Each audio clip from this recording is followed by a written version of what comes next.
Hey, we're back. Hey, Not Hello, wow. hello. Do we want to name a certain unnamed ISP? Let us down tonight. yeah, we'll call it's Charter. It's Charter. I don't. Yeah, I'll call them out all day. I freaking hate Charter. yeah. Luckily, It's always the O'Grady, worst times. yeah, tapped into his previous training and he dived into the basement, pulled out the router, did open heart surgery on it, cut his own cables, rewired everything. So we're only down for 5 minutes. You know. Which actually Close reminds me, I enough. do need to run Cat 6 cable across my basement tonight. See, So there we go. Yeah. I just did Yeah. I did all the normal IP config, release, renews, and flush DNS, and then I reset the router. That's what did it. So Yeah. Gotta do something. That's fine.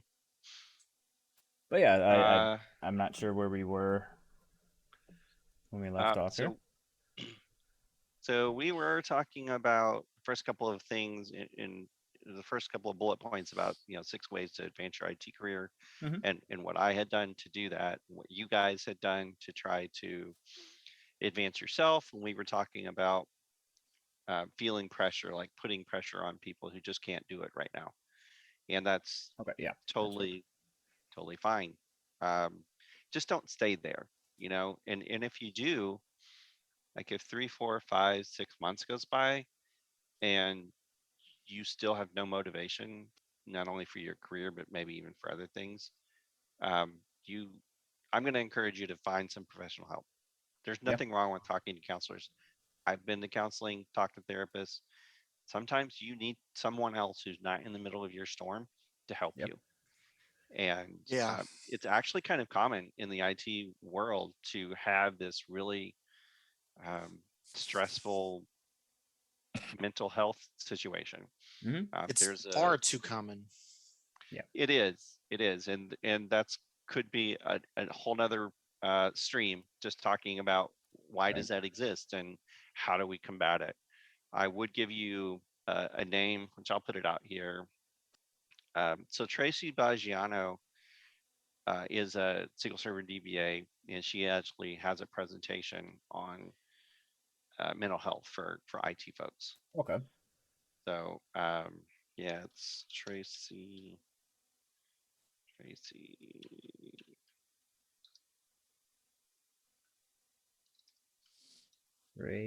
Racy avocado.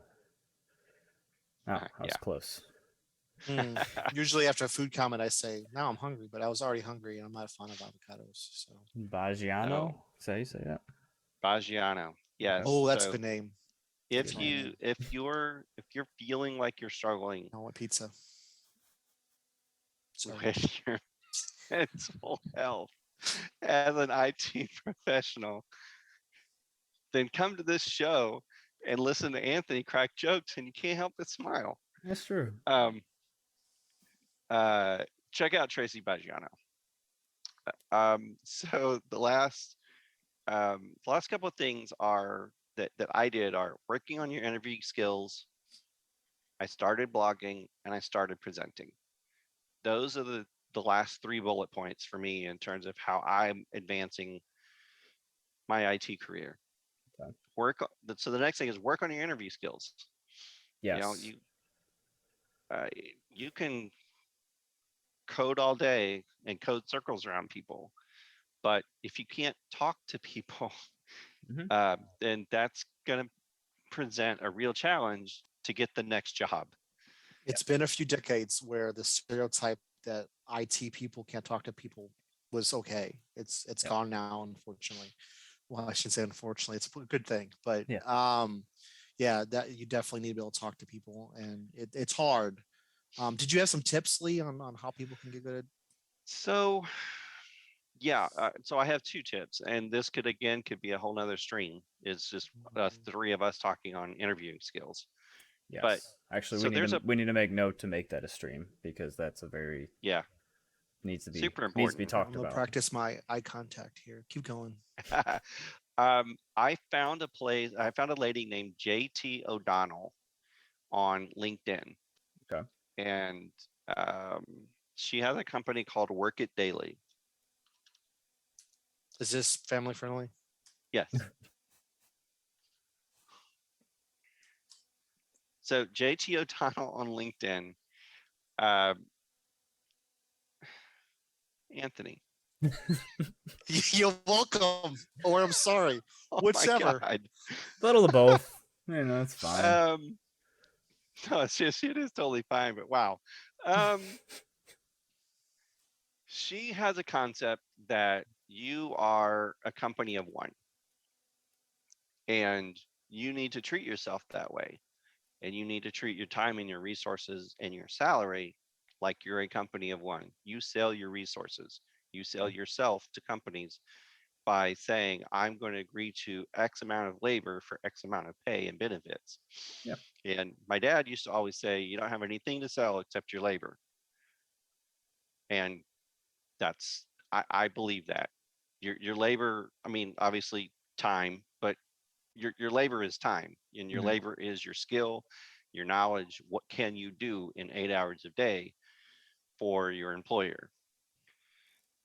But so you have to be able. So JT has this concept of you're a business of one, and then the next thing that I would tell you that really helped me for interviews is to remember that interviewing is not just about the company talking to you to find out if you can do the job. Mhm. It's two ways. Yes. It's you talking to the company to find out if you think they suck or not. Yep. You're interviewing them as much as they are interviewing you. Thank you for Yes. saying it professionally. Yes, Anthony, that's what I mean. Absolutely. And I mean, even more in that case. Like, yeah, yeah, you should care way more about wanting to know about that company than that company really cares about how much they know about you. They just need to know, what do you know? Are you good enough to work here, and are you not an asshole? Like, are we good? All right. Yeah, Like, skills, good fit. yeah. Yeah. Where you can look at everything. You can look at your medical. You can look at the 401k policies. You can look if they have profit sharing, if they have, health benefits, dental, all that stuff. People don't think that's stuff you ask about in an interview, because all that is an extra dollar in your pocket or taken away from your pocket if, you know, they have a worse insurance Or plan or, satisfaction, you know. yeah, work satisfaction. Oh yeah, 100%. Like you were saying, we can have a whole show just on things that should be asked in interviews, um, things that should not. But, yeah. So over in the chat, and I'll tell what I'm putting out there. So I have a GitHub. Anthony would be so proud. I need to learn better how to use it. But so there is on GitHub, github.com/lmarkham. You can find me. The one's just called resources. I really should have named it training resources, but that's where you'll be able to find um, information that came out of the blog where we talked about training resources and how to find them. There's just a list of good stuff that you should okay. investigate. And in there will be things that we didn't talk about that maybe we'll get around to at some point in a later stream. There's one for job and career development. And in there, I cleaned up my a Word doc that I have. So I guess here's a third tip, Anthony. I cleaned up a Word doc that I have that was just job interview questions that I ask the employer. And it's Hmm. like 3 or 4 pages of questions. And I tried to group it as I cleaned it up into sections and categories of questions. And you can go out to my GitHub um, and get that information So you in can just the go to github.com/lmarkham, right? Both of yep, those should fall under there in the list. yep, that's true. Yes. Okay, cool. I'm just doing a thing. There we go. Um, So now, if anybody ever wants to reference those, that's Lee's. Anthony, I'll get yours from yes. yours at some point. So those are my tips in terms of interview tips. Um, First of all, get some and check out JT O'Donnell LinkedIn. Just search interview tips. You'll Hmm. get some stuff out there. So And yeah, what? not to mention, go to as many interviews as you can. I mean, there's nothing to say, Yeah. you have to find the perfect fit before you interview. Well, that's the whole process. So you might have 10 interviews, Yeah. 5 you really care about, 5 are just, hey, this is also a job. Go to them all, check them all out, see what the company's about. They might have a different fit for you at that company that you don't even realize is an opening. They might offer you a Yeah. job that they're looking for in management on the other side of the IT field, and you're like, oh, didn't know that was something that was offered. Yeah, Yeah. check everything out. What about you, Anthony? Do you have any tips or ideas, or what's helped you with interviewing? Oh yeah. So let me switch over. So I was actually just vigorously trying to find someone because I'm bad with names. Um, so there's an Andrew. I'm gonna say his name wrong. Andrew Lasiva, and it's Mile Walk Academy, and he talks a lot about like what you should do when you're interviewing with companies, what you Mm. should talks a lot about strategy and pay and tips and all kinds of things. So I get myself under control here. There you go. Academy. I put in a chat. So I particularly like a lot of his information. He has stuff on YouTube and everything. And kind of like Brando Zar's SQL Server, you can sign up for his classes also. So I just want to drop that in there.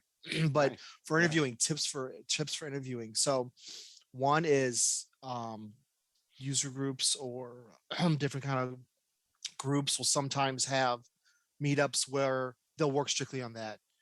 Here in the St. Louis area, and I know this exists in other areas, there's a company called Launch Code as part of their programs. They'll actually bring in, so they'll have teachers' aides, but they'll also bring in people who are there to interview, even though they're not maybe necessarily interviewing, to Yeah. help you practice. So you have a real conversation with a stranger who's going to ask you questions. Yeah. Um, get together with, if you're lucky enough to have people in the industry who are above you, if you're junior, they're mid level, if they're senior level, whatever, Yeah. have them do mock interviews. Mock interviews are great because Mhm. if that person brings some of the experience to the table, not as far as lecturing, but as far as asking those hard questions or getting used to the verbiage or whatever and having to answer. Um, Whiteboarding is both horrible and great. It's funny because like at work, I love the whiteboard. I have one next to my Oh desk yeah. now, and makes it so much stuff across to people. It disappeared one time, and I like went around and bugged everybody, and someone found one back and gave it back to me. But Found in the one. interview Yeah. process, it's hard. Yeah, the interview process, it's different. It's hard. They're asking you questions, and you're worried about doing it right, and people are watching. So Yeah. the more you can do that in front of strangers, the more comfortable Yeah. you'll be. So that's And that that's Absolutely. I would say that's and another one that we didn't really talk about. Lee is courses like Launch Code when it comes to training. What do you Yeah. think about those?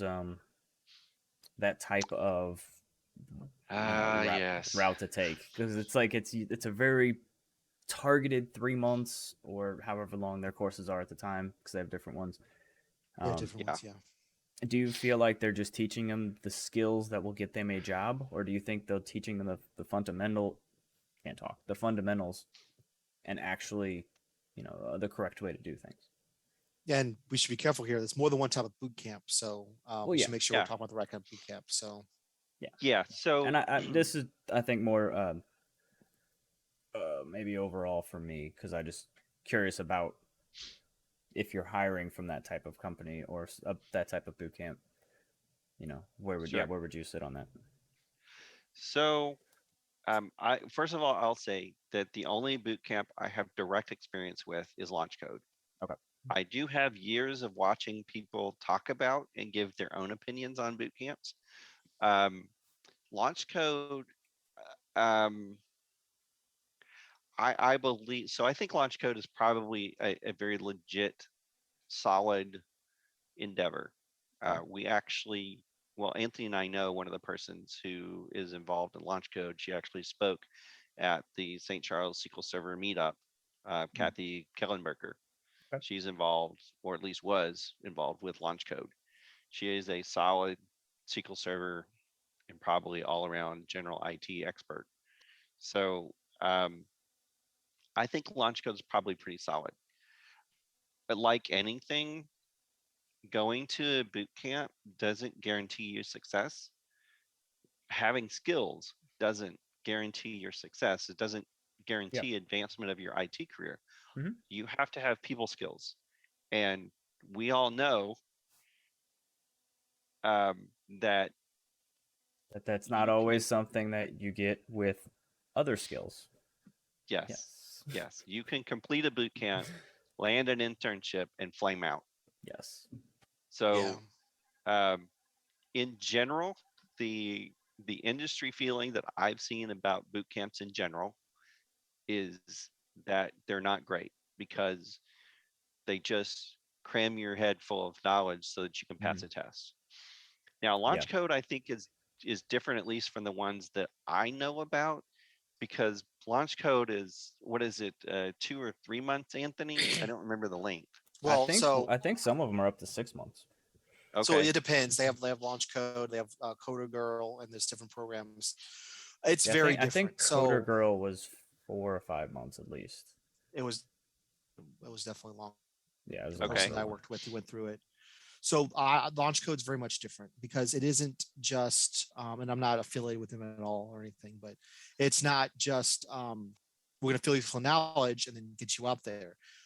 They they fill you through knowledge. They fill you, you train, and like I Mhm. mentioned earlier, they have um, special things like they have people come in for interviewing so you can practice, but you're not done when the course is over. They help you build a Yeah. capstone project, and everyone's is different, so it's not like everyone's doing the same capstone. You work on your capstone so you can, when you talk to that interviewer at the company or the companies who are interested in launch coders, you have something to talk about. I built a podcast player, not me, I'm hypothetically. I built a podcast player, and then it stores everything offline. New device, I can see, I can pick it back up where I left off. Or I built a sales thing, or I picked, uh, I don't know, I'm drawing a blank now. So um, and then once you're done with that, they hook you up with companies who are totally cool with you working at Launch Code. Yeah, working from Launch Code. Yeah. So hold right. on one second. Not a problem. But yeah, the So oh, go ahead. Sorry. okay, yeah. So you do the capstone, and then once you do that, you talk to companies who basically are okay working with launch coders, and they've promised. So already this is much different from boot camp. You're not just Mhm. out there getting a job. Yeah, They've agreed to give you a mentor, put you with people who are going to train you. So the people who are accepting you know that this very well may be one of your first couple gigs. Yeah. And then they're promising to give you knowledge, train you up, and do whatever. That may not be your forever place, but that is a place that you can learn and maybe stay at. And I've had a lot of coworkers, and maybe you guys have too, that it was successful for. I'm sure it's not successful for everyone, but I know a senior dev who went through launch code. I know um, a mid-level dev. I know a manager who all went to launch code. So Mhm. I know some people that I went to launch code with. Yes, I went to launch code. I went to launch code with that are well through their careers at all big Yeah. companies here, this area, from Monsanto to Anheuser-Busch. So I forgot it your winter seems, launch code. It probably would have made more sense that skew instead of Ali feels about no, it's all good. him. So yeah, I was already working before I went to launch code though. That's a Yeah. whole different story. But I was eye opening. So I saw the inside and how it works and everything. yeah. So Well, so didn't you also go through your own boot camp of a different sort, Anthony? me, Yeah. no, I did join launch code. But that's the only boot camp that I went through. Mm, I mean, he put himself through a boot camp with the data engineering thing. yeah. Oh my gosh. Oh, you're right. Oh, so yeah, 1904. Thank you for that. I'm thinking earlier on, so that's Well, my I'm like bad. Yeah. I got the Yeah, email about it. I'm pretty 1904 sure. has hours of experts, and not that long ago I did that, and that was good too. And Yeah. so it didn't just collect people. It was interesting because people with all different spots in their career were in there, right? There's people who are developers in there. There was people kind of like launch code. Launch code, you see a lot of people who are like, I'm a teacher, I'm a nurse, I'm, whatever. I'm thinking about switching over. So there's some of those as well. So I felt like I was with a whole bunch of people in a whole different spectrum. And they taught us live. So, it was streaming because 2020 happened. Yeah. And they gave us access to some enterprise tooling like Kafka, Spark, that you wouldn't just have laying around, right? Mhm. And it was really good them working us through that for a handful of weeks, get us experience with tools that some of which we're still trying to sell to our employer. So That's fair. I remembered too that I actually have an experience, not direct, but through a family member with a different kind of um, boot camp experience, and I have mixed feelings about it. I don't know if I can remember the name of it. And I don't want to. I don't think I want to say the name because I don't have all positive things to say, and That's fair. this is going to go on the internet. Mhm. So just be careful. Uh, and so the kinds of launch the kinds of launch codes, the kinds of programs that we've been talking about are longer programs that help ensure that you actually know something. Mhm. And in many cases, they'll help you get a job, like launch code. Does 1904 Labs do that? Do they have a piece that bridges? no. Okay, So it's more of there's that they have experts who are both the teachers and the teachers aides who are yeah, doing this thing, and they're just giving back to the community. So they're not Okay. they're not like launching with like, oh, we're here to make sure you get a job. They're like, we're making sure that more and more people in our community get the information, kind of yeah. like our stream or the user groups that we're in, and so on and so forth. So Makes I don't sense. speak for them. Hopefully, I got that pretty close and accurate. I Yeah. will point out that we're talking about good and bad and benefits. Launch Code and the 1904 Hours of Experts both were free. So they're not there trying to get money out of people and kick them Was out and saying, launch codes free? yes, unless I that's did not. changed. I Yeah. didn't know it. Oh, hold on. Yeah. But It's, it's it's, pretty intensive. Like you have to have some money saved up or something because you're going to be doing this for a while, like full time, right? Yeah. I had a full time job when I did it. While you did it, yeah. Yeah. But okay. So Okay. I'm not, but again, like I said, I was a strange cat because I was already doing some work when I went to Launch Code. I wasn't like, Yeah. that kind of knowledge and then learning something new. But yeah, so I did I would say, and it could be completely different now, but definitely for the three, I don't think I should call them semesters, but there's 3 units at the time I did it. And I went to Trimesters. several, yeah, maybe, I don't know. When Anthony was in his Um third trimester. yeah, I was for third trimester. I was setting up there at the end before I was born. Yeah, yeah. So there was definitely a lot of work. There was I spent a Mhm. lot of time in libraries and the nights I was in Launch Code, and when I was at Launch Code, I was studying with a teacher. And then they had like on Saturday, the teachers, handful of the teachers' aides would be, we're going to meet up at this bread co or this library or Yeah. whatever. Launch Code was well before 2020, so Yeah. people would meet in real life. Um, yeah, and then it was more intensive. I mean, I had a Yeah. job, and a lot of those people did work, and then their evenings or the weekends was spent studying. So it was intensive, but um, But with those experiences, so there's a different kind of boot camp on the other end of the spectrum that is for a different purpose. So there are just like 2 to 5 day boot camps that will, promise that they'll get you ready and you can be Microsoft certified or you can be whatever it is you're after. Microsoft certified in 3 days. I'm like, Yeah. I don't know about Yeah. that. So this is where I would caution people about boot Mm-hmm. camps. Look, yeah, I've been doing this 10 years. I recently looked into the DP300, which is a newer Microsoft certification. I'm just going to tell you that it's going to take me, as my kids might say, a hot second to me study too.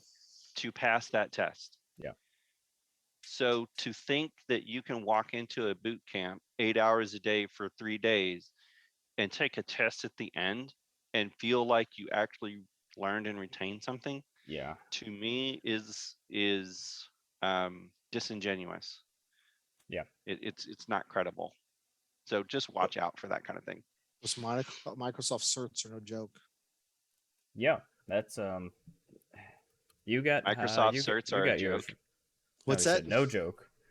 Oh, okay. Yeah, no, they're I spent a lot of time setting up for those, and Yeah, they're you not did. easy. And so, Yeah, let's say you got what was the one you had? what was it? How on the rule the numbers 761 and 762, programming, developing databases and querying databases. I'm wording it a little bit wrong, probably. Didn't you get 3? So I studied for the third one, and that would give me the expert status, and it was expiring in January of whatever year that was, probably 2020. Everything happened in 2020, and I was like, I had one, I gave it one try, and I failed because, and this is ironic to me. They had tons of, so it was NoSQL, and Cosmos DB was the one that I was going Uh-huh. for my third one. I don't remember the number now. And I failed because I didn't know enough about Spark, a completely unrelated technology. And I was very, very upset by that. Fast forward a couple Yeah. months and I'm like, oh, I like Spark and I like all this other more data engineering type stuff. But Yeah. Yeah. I never, Is that I just never, because you learned about it more and you started using it more and you're like, oh, this is actually pretty cool? oh yeah, it was pretty cool. So, Yeah. yeah, boo. So I waited too long, but oh well. Okay. Well, so I mean, I think it's been super helpful conversation about, advancing your career. We've talked a lot about a lot of things. The last couple of things are just, and we don't have a lot of time, but I just want to spend just a couple of minutes just talking about recent things for me. And Yeah. so I started blogging. That hasn't been a recent thing. Like my blog has been in existence for like 6 years now. However, just over the last 18 months, I've been far more consistent with blogging. And you really have to, if you want it to have any credibility, you have to demonstrate that you know what you're talking about. And you don't want to put something on the internet and then 50 people point out how wrong it is, Yeah. because you get a bad rep and then no traction, and you might as well just pull the page down and shutter that project. So blogging forces you to be sure about the information that you're putting out. So it requires research. It requires testing things. Does this really work the way I think it does? And it requires learning new skills. Like you can't just in 2 hours go up, set up a blog, set up a website, set up a blog, and it doesn't work that way. Well, at least it Yeah. didn't for me. So there's just a lot of new stuff. And so blogging gets your name out there. So people kind of start to know a little bit about you. You can refer people to your blog when the topic is relevant, and you can become known for a particular niche. Yeah. And so when some company needs an HADR specialist, and an employee at that company has been following your blog because you blog about HADR, um, they might contact you and say, "Hey, Yeah. we're having trouble with this technology. Can you help us?" And that's a great way to advance your career. I Yeah. really think it's great. Yeah, when that interviewing manager, when you have your blog on your resume, you bring it up during the interview, it lets them look at your blog and get a lot of Yep. info on you, a lot of recon on you, and you're inviting. So, it's like some people are like, well, I don't want to search too much because I don't want to get nosy. LinkedIn's okay. Yep. That's why you're on LinkedIn. But there's Do only you, so much do you information put you your get. blog on your resume? Absolutely. Yeah. Yeah, I would recommend that. Yeah. I'd say it right. I've even put it on applications just so people know it's there. And they know, oh, this person has a blog. Maybe I should check that out. It helps them Yeah. learn something Yeah. about me. Your first name is leemarkham.com. Markham. Yes. um, so Um, the other thing, so just real quick, I was thinking about this is you can get into situations where you have to declare um, inventions. Yes, Oh yeah. as in intellectual Your property of the blog, company. yes, your blog is a copyrightable invention. Oh, really? So you need, you should make sure that you tell your company that you have a blog and Hmm, declare it to them and that it belongs to you. it's good to know. I did Uh, let them know about the Twitch stream, more for reasons of if they want to join. But right. um, Yeah. but yeah, that would that makes sense though. The last thing is over the last 6 months, I've started presenting. Yeah. So I've wanted to present for a number of years, actually, but a number of things that feed into other topics we've talked about recently, uh, like imposter syndrome, Hmm. kept me from doing that. And I actually gained confidence at my previous job. So at my previous job, we had a third party DBA company that shall remain nameless. And I'll just tell you that they have top notch people there. Like if I started naming them, people in the SQL Server community would be like, yeah, we know all those people. Yeah. When I would submit a support question to them and they would say, did you do this? Did you do this? Did you do this? Did you do this? I'd be like, yeah, I did all that. Okay. So I was like, oh, they did the same, they would go down the same path for troubleshooting that I would. So I feel good about that. You know, I'm not off in la la land doing something weird. And so usually when I would give them a scenario, it wasn't something that they could just fix in 30 seconds or even 5 minutes. Yeah. It required, additional research. Like, I don't know what you did, Lee, or what happened, but let me get back to you. Oh, yeah. So that made me feel good that I wasn't overlooking anything obvious. It gave me confidence. And so if you fast forward, I started a user group and wrangled Anthony as the co-organizer. We had a few meetings under our belt, but unfortunately, early this year we had a speaker that just no call, no show, just didn't Oof. show up. And stuff happens. You never know. It does. That person didn't give us any explanation though, which I was saddened about. Um, It's so unfortunate. then a couple months went by, and an upcoming speaker had to bail.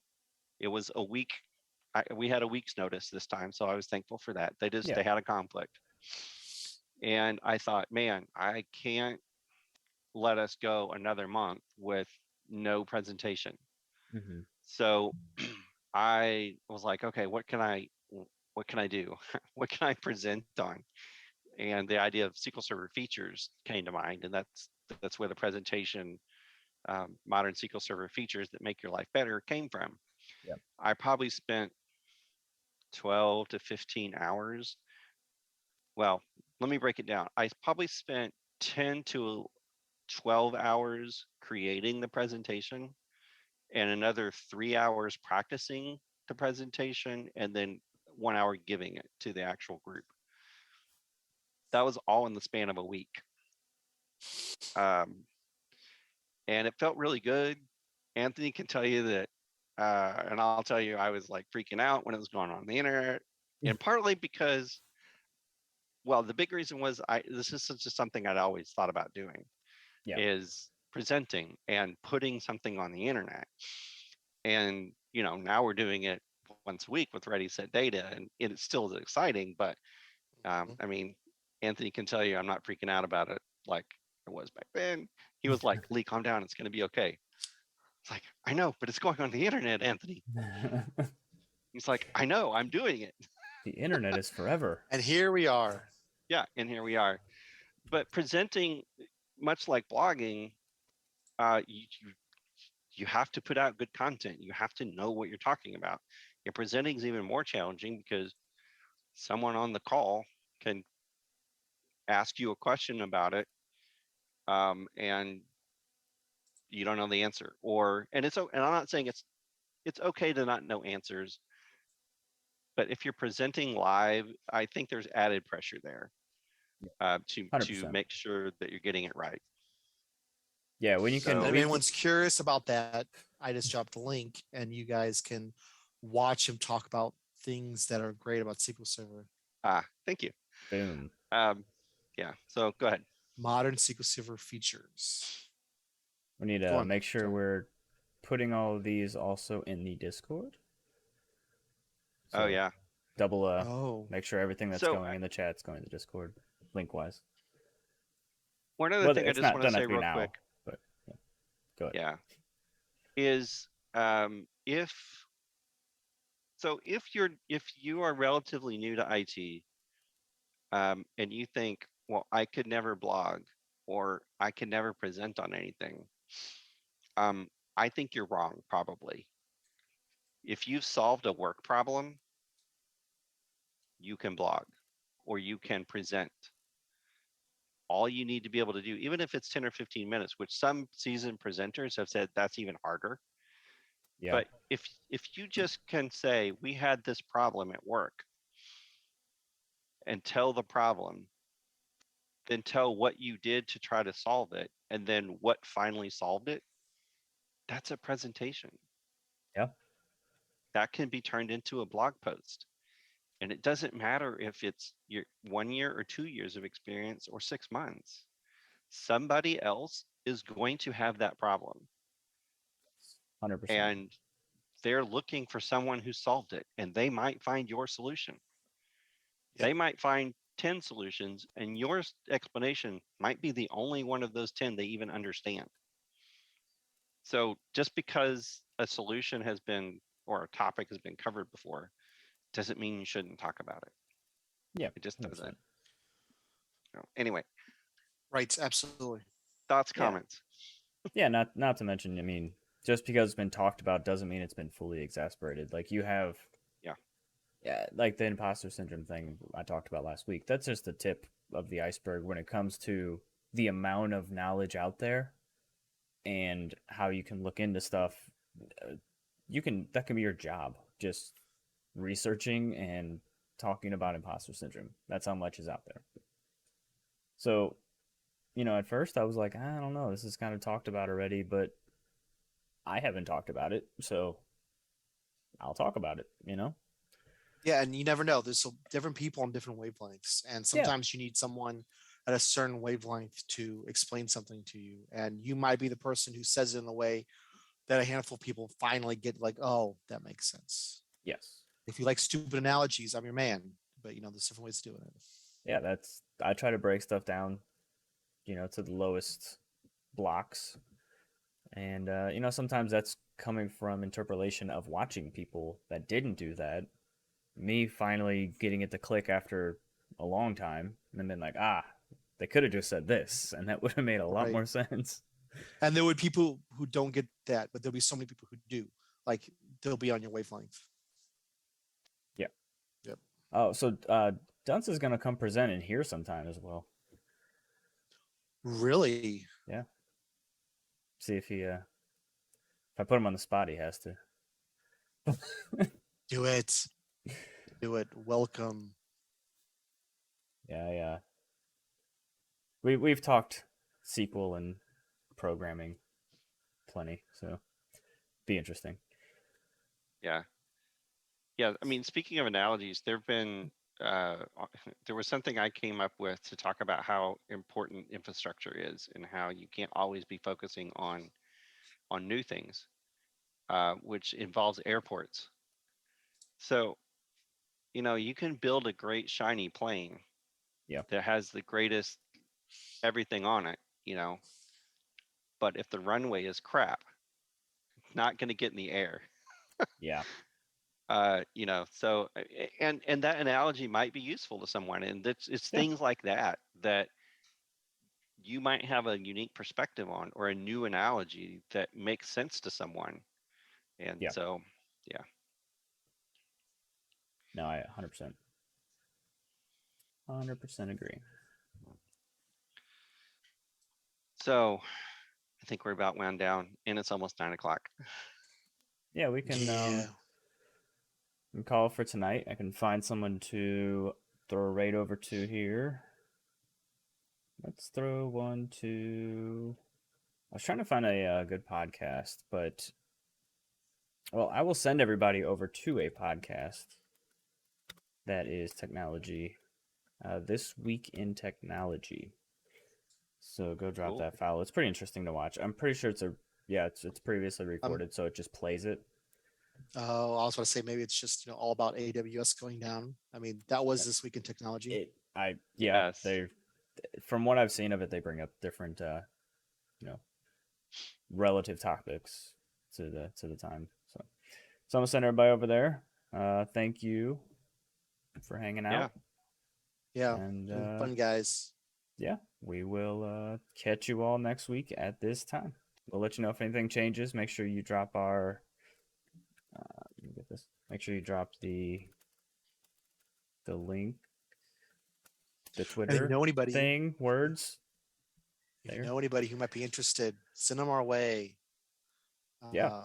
We need your help to grow and get a couple other people eyes on this Yeah. little get together we got going on here. Yeah, we do. I'm gonna go ahead and get it going.